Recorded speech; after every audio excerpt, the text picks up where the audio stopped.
I'm Charlie Watson. I'm 18. Today, actually. Is the Beetle for sale? It's yours, kid. Happy birthday.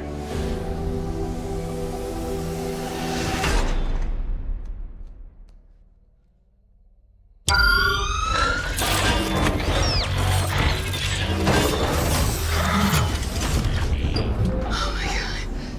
What are you? So you have no idea where he came from? No idea. Well, Here's the deal. People can be terrible about things they don't understand. From now on, the only person you can show yourself around is me. Oh, I'm good. No, I'm good, thanks. All right, yo. We're gonna do another before and after Bumblebee. Let's get it, baby. Now, I haven't seen Bumblebee. I heard a lot of great stuff about it. I heard the director did Kugo and the something strings or whatever, the drawstrings. I don't even know, man. I heard it's actually an excellent film, and I think it got some awards or award nominations. Neither here nor there. I'm going to see this movie right now. I wanted to see it so badly in the theater, never got a chance to. It has the OG Transformers style. I heard a lot of great things about it. There's a lot of movies I wanted to catch up on, and this was one of them. So I was like, all right, we're gonna do this. We're gonna do a review of Bumblebee before and after, and this is me before and what I expect. I heard it was a smaller film, so I expect a smaller film, a more intimate story of a girl in a car. I'm thinking something kind of E.T.-ish, because it seems like it's going to be more heartwarming, more dramatic, which is cool. They're going to really get into the relationship and make the character become a character. And because it's a smaller film, you could just focus on the character. It could be more character driven as opposed to just action and pure plot, even though you want a film to have a good plot. But this one is more about characters and relationships, and that's kind of what I'm assuming is the driving force. At least that's the impression I got from the internet, if you will, and everybody else talking out there. So I'm looking forward to it, man. I mean, I want to check this joint out. I like the OG style design because it makes it a lot cleaner, a lot more practical, makes it more lived into the environment. Not to say that the other Transformers didn't do that, because they did amazing design work on it. It's just that when you transform and certain scenes, it made it hard to see because they kind of was moving a kind of funny way. It was trying to be mechanical and organic at the same time. So I understood what they were trying to get to and what they were trying to convey. But it's something to be said about that OG design. And also allows it to make itself very distinct from its former franchise, if you will. I mean, same franchise, I should say, former universe, if you will. Because from my understanding, this is going to be a reboot. And now they're trying to say it's an adjunct, so I don't really know what's going on. We'll figure it out. But I hope it lives up to what I hear it's supposed to be. You know what I mean? More E.T.-ish.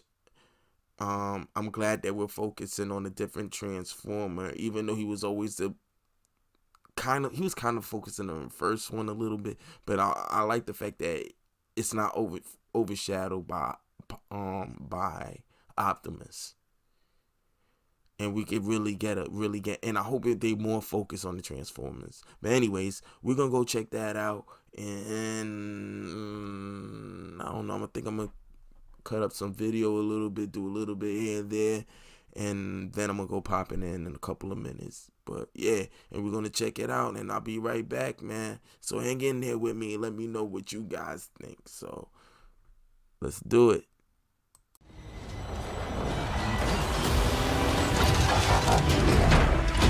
There's a war raging on our planet. If this criminal isn't found, that war may find its way here. Is there anyone that can help you? You have a family? Oh, me.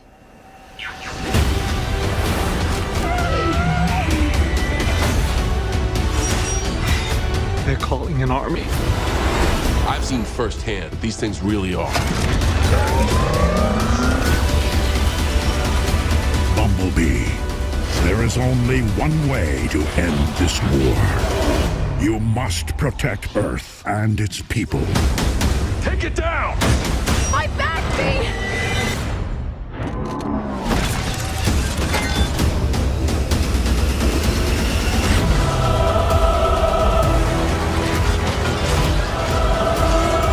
This is how we stop them. You've got me.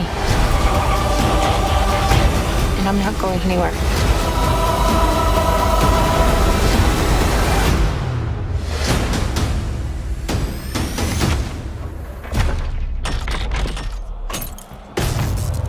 God, I'm so screwed.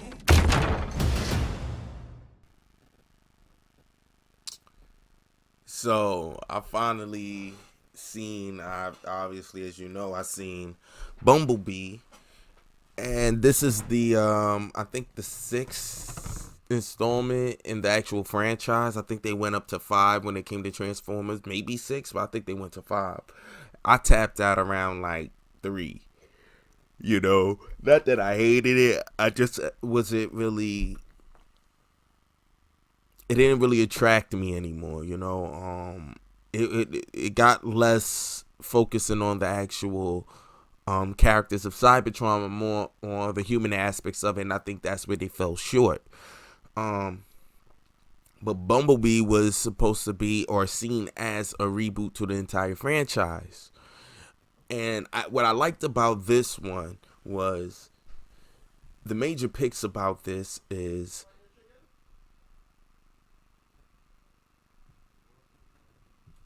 we got a show, a film that's focused on Bumblebee. And I think that's one of the major picks that we got out of this. This was about Bumblebee. It starts off with him actually having a voice and being kind of like the ward, if you will, or a little bro to Optimus. I'm glad that they had a Transformers film that did not focus on, Optimus. Even though like the linchpin really kind of was Bumblebee, even in the first one. But I like the fact that this was kind of him. I liked how they showed how he lost his way of speaking. It was ripped out of his throat. And the gradual progression of him finding a way to actually emote using the radio, which I thought was an awesome thing. Another thing was the girl. The girl was actually a convincing actor. I forgot the young lady's name, but she was a convincing actress. They had a lot of quiet moments. I like the fact that they actually really focused on the relationship between Bumblebee and the girl. Another thing that I thought that was a great thing that to pick out of this film was that it was not just because it was small. The villains was actually engaging. You could focus on 2 major villains, and then we could kind of like follow where we go from here. You know what I mean? You don't get too much noise, too much. Another major pick is the classic design. I love the classic design.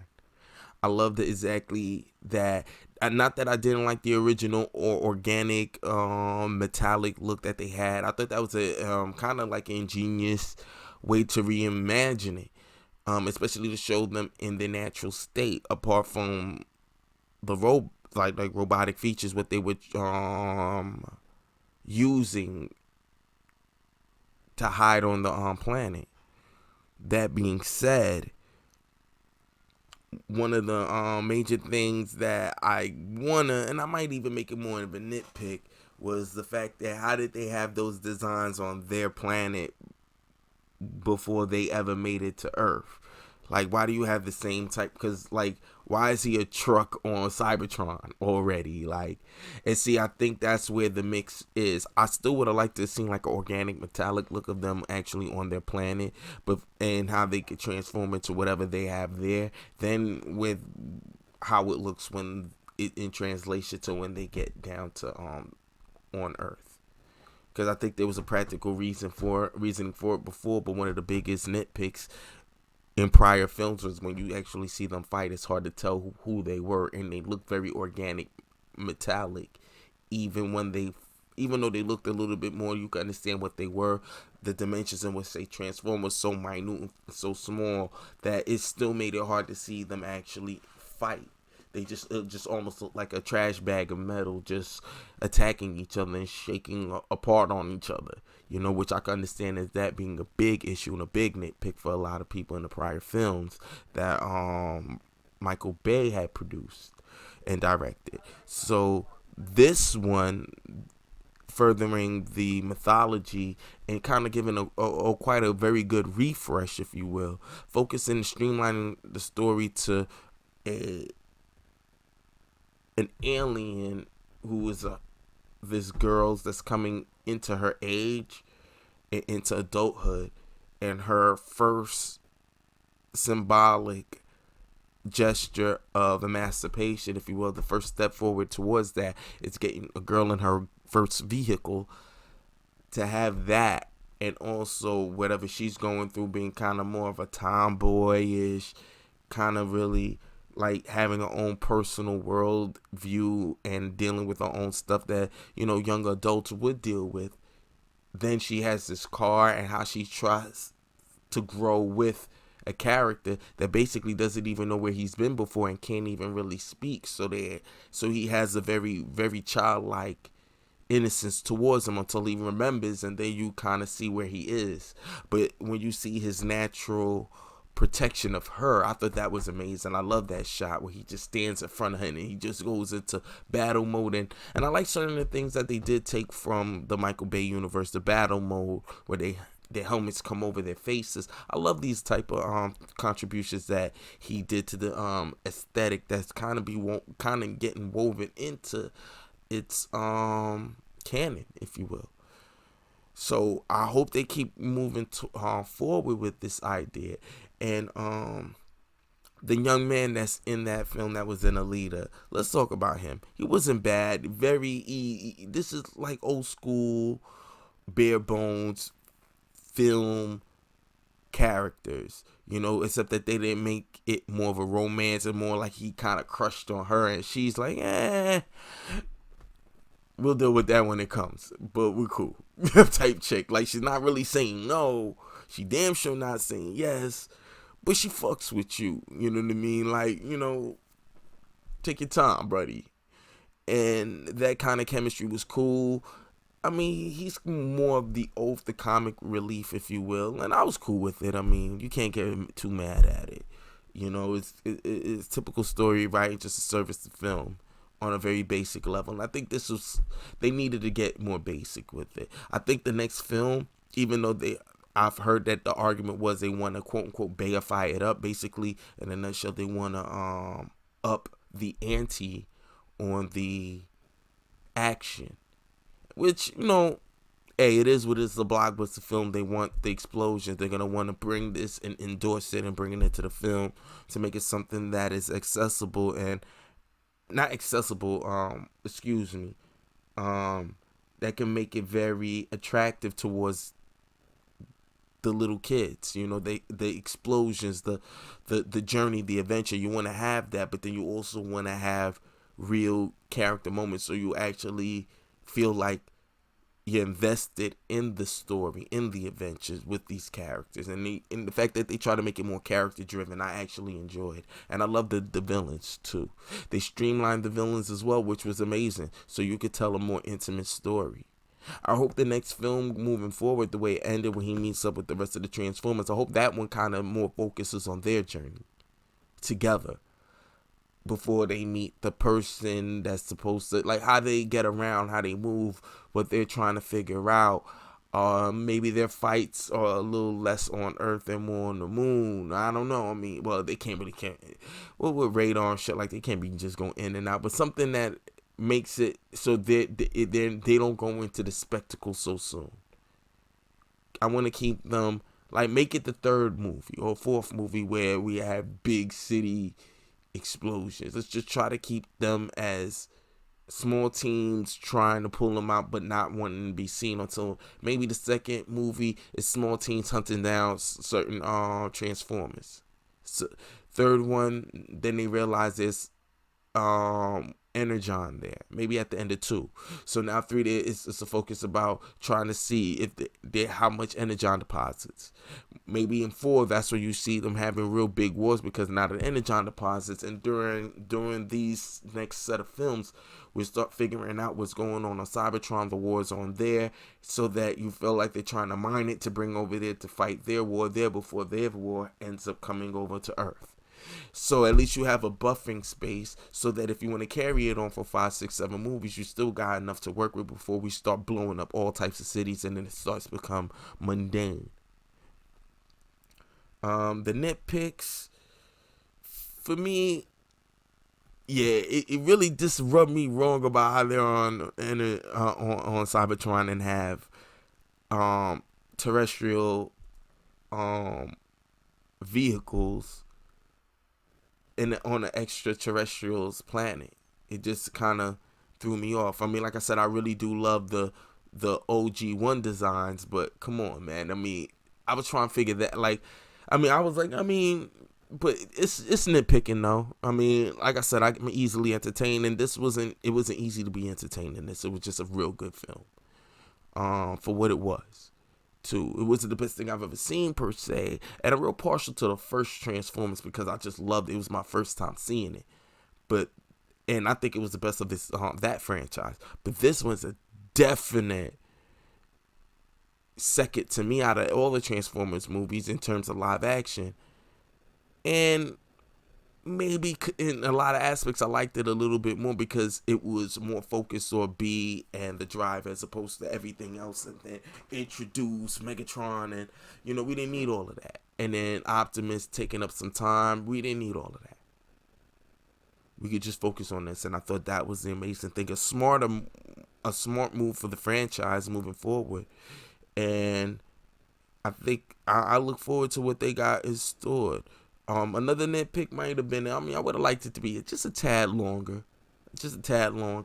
I would have liked to find out a little bit more, spent a little bit more time on Cybertron, if you will. Just a little bit more time, even though it probably was enough for what they were trying to do. But if they could extend the film a little bit longer, a little bit more time on there to kind of like set the stage. So now, because you could start off with action, but now you could put a little bit more action, kind of like set him up a little bit more in the front end.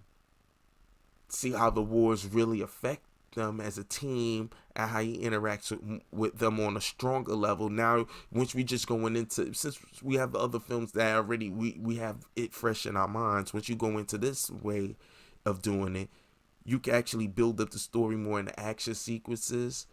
And you can actually kind of give it more of a war aspect and kind of like flesh out some of the big issues they have. You don't have to show too many of the new villains, but just show the wars, show how it affects what they're trying to do, and really dig deeper into the first openings. If you could have done something on the likes of which of how we opened up Saving Private Ryan with the beach war, open it up at that length, but really fleshing out the characters in those small moments that make you go, whoa, we going here? And then when you get there, Ghetto Earth, where we start the story now, you kind of set them up for quite a path.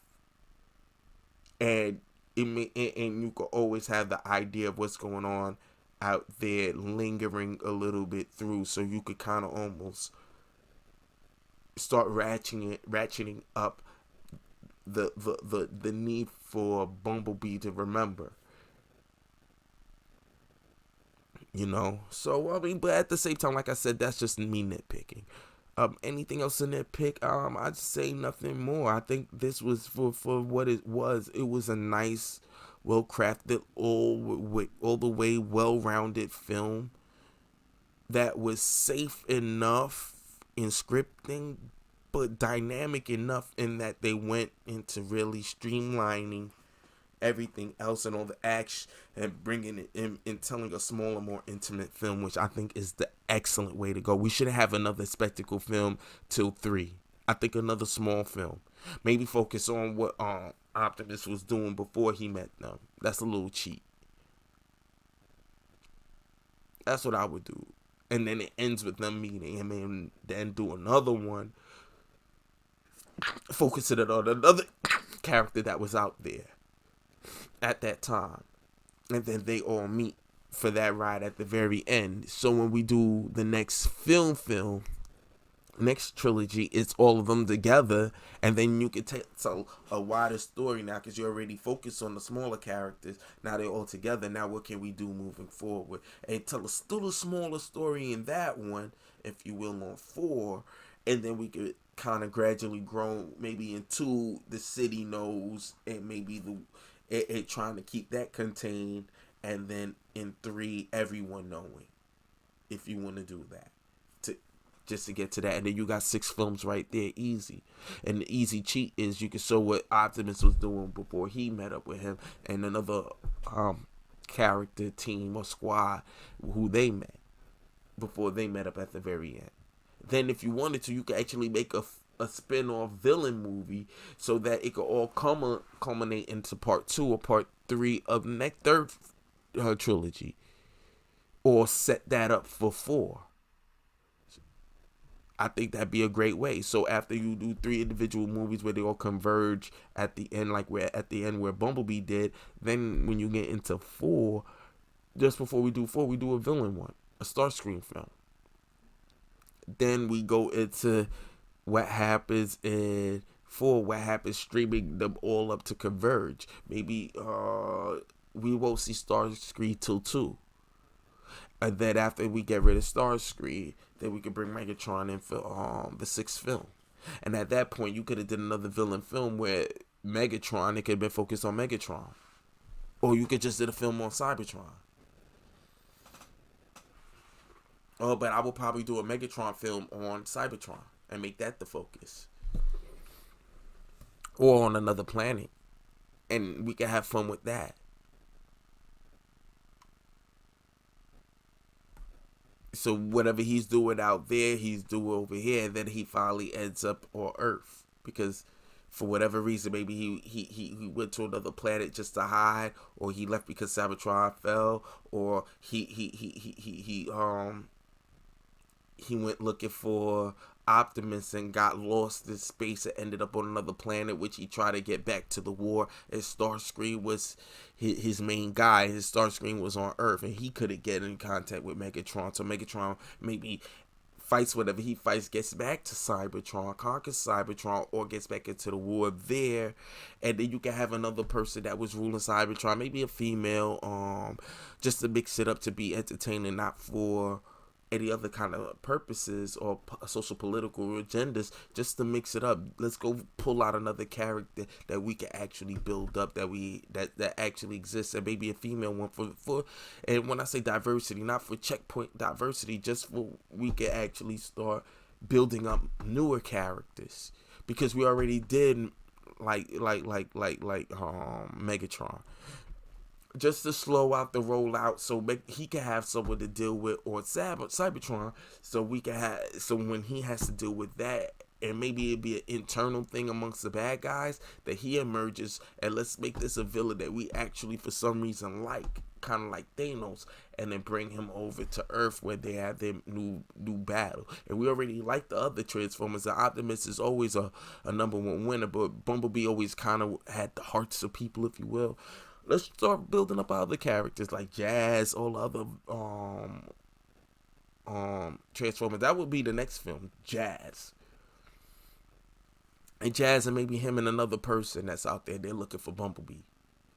And then you could do an Optimus one, an Optimus, and maybe it's just Optimus, or Optimus and it may be like 2 others, and then that'll be their team. Then you go into a bad guy film, Starscream.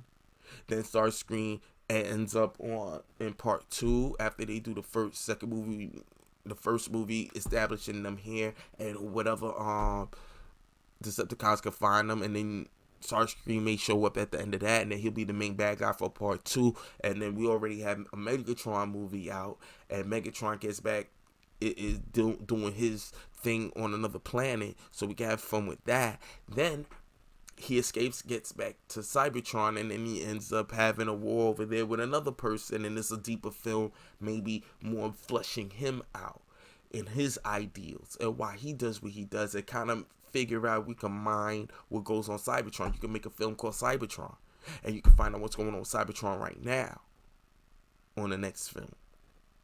And then after that he ends up on Earth, where he gets all his power, he amasses what he needs to, and then he comes down there, or he finds a way where he comes down himself, but he doesn't bring the Armada. He comes down there because he doesn't want no one to really know. He doesn't want the Earth to find out, so he gets a small insurgent team, and maybe he wants to come down, or he just stays on the dark of the moon, and we don't introduce him into the actual next film, starting the next trilogy, or the next film will be the culmination of everything. And then you just got like a 10-year plan. But that's just what I'm thinking. But I don't know. But I really liked it. I enjoyed it. That's it for the nitpicks for me. Other than that, it's just an excellent film for me. What I won't, it's pretty damn good film, yeah. So anyways, it's not about what I think. Let me know what you guys think. Like, share, subscribe.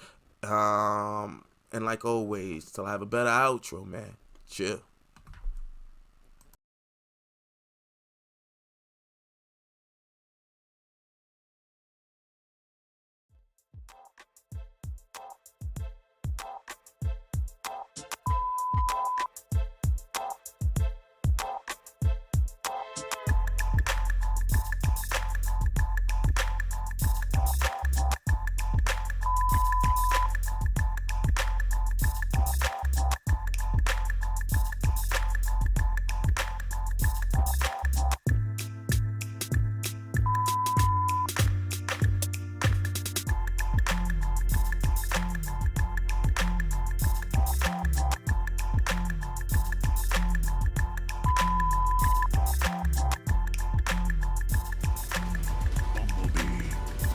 Only one way to end this war.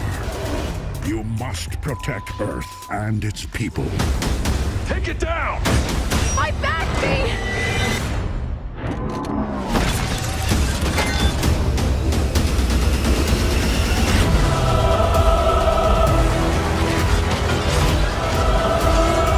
This is how we stop them.